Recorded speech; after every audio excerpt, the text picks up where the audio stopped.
Well, hello fellow YouTubers, this is C4 with my first foray into making one of these DIY videos. So, please be gentle. Constructive criticism is always appreciated. Okay, pun intended.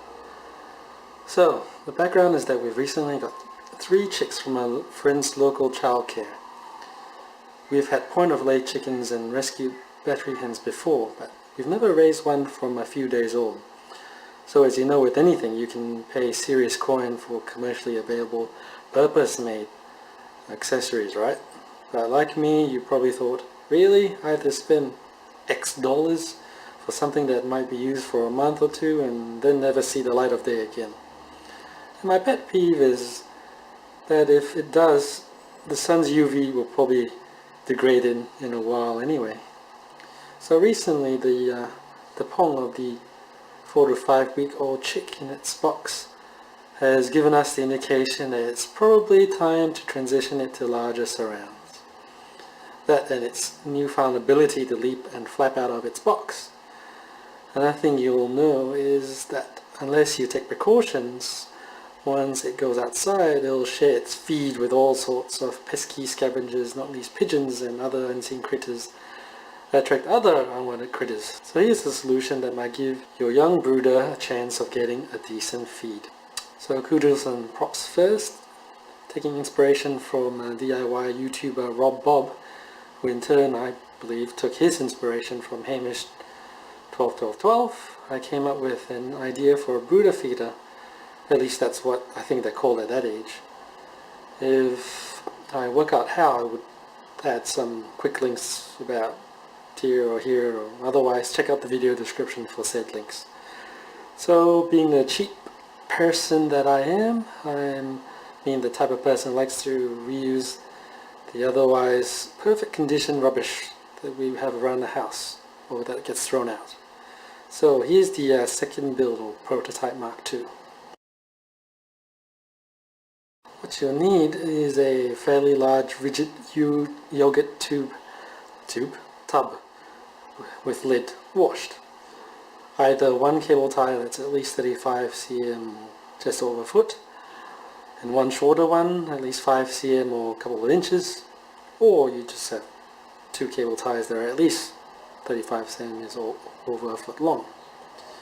Then you may like 1 or 2 well-washed laundry scoops. The deeper the better, though you'll still have to fit inside the tub, as you soon see. The scooping edge of the scoop probably best not be wider than the flat side of the tub to avoid leakage. Again, you'll see what I mean. 1 stiff straw that you might get from a fast food place that will be left unnamed, a marker pen, a nickel, 1 ruler, and 1 utility cutting knife. I'm not going to put that in the picture because I'm going to assume you're going to have that around the house somewhere, hopefully.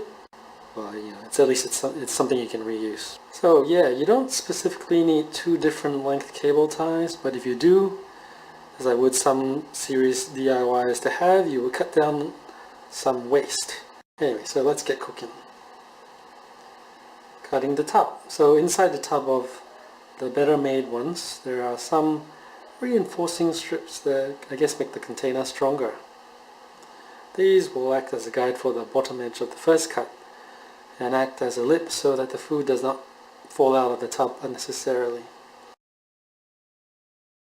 So you see I had a larger scoop, but it probably would have allowed too much feed to leak out, whereas this one, it's not about right, and not too long too. So that's a bonus, as you'll see.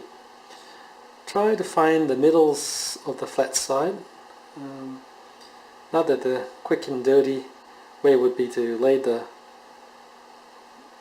scoop flat on the outside of the tub and run your marker line along the bottom, only so that it looks like a wide smile. As tempting as it would be to draw and cut along that line, it would actually be too wide and the feed is likely to fall out. So draw another outline, this time using the base of the scoop, and position along the first outline. This time mark or draw around the entire base. You could go completely freehand, I suppose, but the risk is on you. You note, when you place the scoop again over the top of the outline, you are going to cut smaller than the mouth of the scoop. Go ahead and cut it out, leaving as few burrs as possible. You don't want your new babies hurt, do you? Okay, so now onto the scoop. So place the scoop on the outside of the tub again, with the mouth flat against the flat side of the tub. But just slide down the scoop until the base of the scoop is roughly in line or over the bottom edge of the hole. This time, mark or draw the outline of the handle of the scoop. Remove the scoop and confirm the outline is clear. Punch a couple of holes both in the scoop and the side of the tub, about 1 cm apart if possible, and within the handle outline. The holes only have to be large enough for the cable tie to pass through, but not too close to avoid accidents. Don't attach the scoop to the tub just yet. We'll need to make cuts to the scoop first. Cutting the scoop. So taking a scoop and viewing it from the mouth and the handle at the top, make some freehand cuts from the base to the lip of the scoop on both sides of the scooping edge. Finally make a cut along the base edge to complete the removal of the scooping edge side, again cleaning off any burrs. So here comes attaching the scoop to the tub. To mount the cut scoop on the inside of the tub, position the scoop's mouth flat against the inside of the tub with the hole cutouts, and the scoop handle closer to the top of the tub. Align the two corresponding holes of the scoop and thread a cable tie, the shorter one, through and around. For a clean finish, start threading from the inside of the tub first, and depending on the length of your cable tie, start from the top hole so that it's easier to cut and get a tight finish as it loops around. Depending on your situation and tub size, you can repeat the process for mounting another scoop so that it becomes a double-sided feeder, but I only had one scoop handy and only one surviving brooder chick for that matter, so I did not bother. Put in the comments if that worked for you. So, getting hung up. So to keep it out of harm's way, you'll probably want to hang it up somewhere. To do that, you'll want to punch a hole on each of the longer, i.e. flat sides of the tub, sufficient for a cable tie. They should be roughly in line both horizontally and vertically. The hole should probably be about 2 centimeters from the top of the tub and centered. Now cut the straw so they can fit between the two holes, using the top of the tub's internal width and trimming as necessary, noting the tapered sides if you want. Finally, thread the longer cable tie through the tub and straw where the straw remains inside the tub. Again, if you want a clean finish, start threading on the side of the tub, though it will make it tricky to complete the loop and trim. Do note that we're not after a tight loop for two reasons. One, you'll need some slack to hang the tub, and two, you'll probably want easy access to remove the lid and top up the tub with feed from time to time.